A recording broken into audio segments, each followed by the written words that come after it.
নেতা মানতে হবে কয়জনকে? একজনকে। সুবহানাল্লাহ বলেন।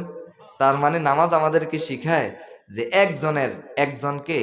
একজনের নেতৃত্বে সবাই ঐক্যবদ্ধ হয়ে, কাতারবদ্ধ হয়ে, সারিবদ্ধ হয়ে, শৃঙ্খলাবদ্ধ হয়ে আমাদেরকে নামাজ আদায় করতে হবে। এই শৃঙ্খলা আমাদেরকে শিক্ষা দিচ্ছে কিসে?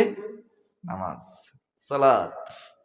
কিন্তু আসেন, এই যে শৃঙ্খলা শিখাইলো, বাহিরে গিয়ে আমরা ইসলামী দল কতগুলো বলেন।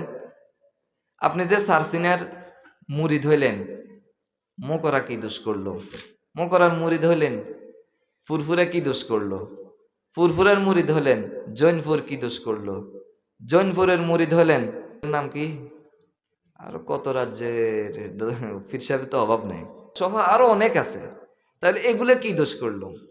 কই নামাজের যে শিক্ষাটা আমাদেরকে একজনকে নেতা বানানো, তাহলে এখানে নেতা হয়েছে কয়জন? কয়জন পীর? পীর বাদ দিলাম, আরো ইসলামী দল অনেকগুলো আছে না?